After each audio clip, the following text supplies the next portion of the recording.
আসসালামু আলাইকুম ওয়া রাহমাতুল্লাহি ওয়া বারাকাতুহু। আলহামদুলিল্লাহি ওয়াহদা ওয়াসসালাতু ওয়াসসালামু আলা নাবিয়্যি বা'দা।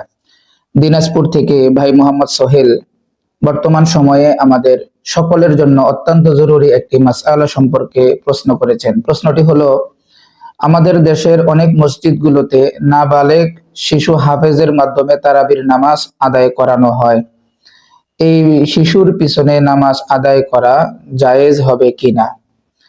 সম্মানিত উপস্থিত মণ্ডলী, এই বিষয়টি আমাদের জেনে রাখাটা অত্যন্ত জরুরি।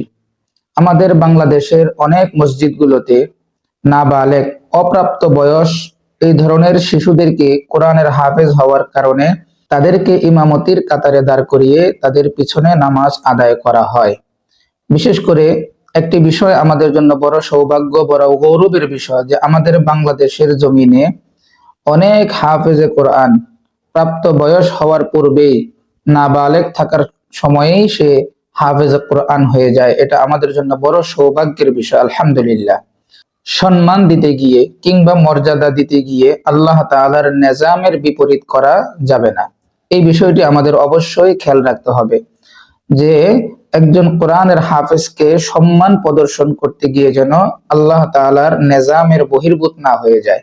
এই বিষয়টি আমাদের অবশ্যই লক্ষ্য রাখতে হবে।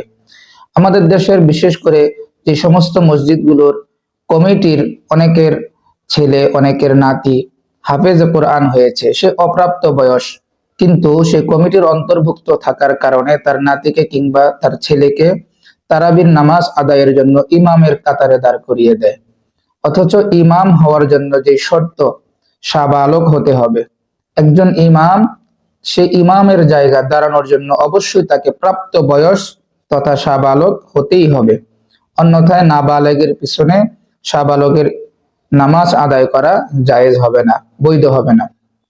এই জন্য আমাদের দেশের বিশেষ করে যে সমস্ত মসজিদগুলোতে নাবালেগ শিশু হাফেজ কোরআনের মাধ্যমে তারাবি নামাজ আদায় করানো হয়, আমরা এই সমস্ত মসজিদে নামাজ আদায় করব না এবং তাদেরকে এই মেসেজটা আমরা পৌঁছে দিব যে একজন ইমাম হওয়ার জন্য অবশ্যই তাকে সাবালক হওয়া জরুরি।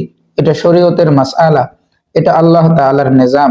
সে হাফেজে কোরআন, তাকে আমরা ভিন্নভাবে মর্যাদা দিব, সম্মান দিব, তাকে আমরা মোবারকবাদ জানাই।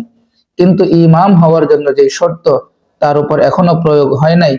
এই জন্য আপনারা হাফেজে কোরআন নেওয়ার ক্ষেত্রে অবশ্যই সে সাবালক কিনা এই ব্যাপারে অবশ্যই লক্ষ্য রাখবেন ইনশাআল্লাহ। আল্লাহ রাব্বুল আলামিন আমাদের সকলকে উক্ত এই কথাগুলোর উপরে বোঝা এবং আমল করার তৌফিক দান করুক, আমিন।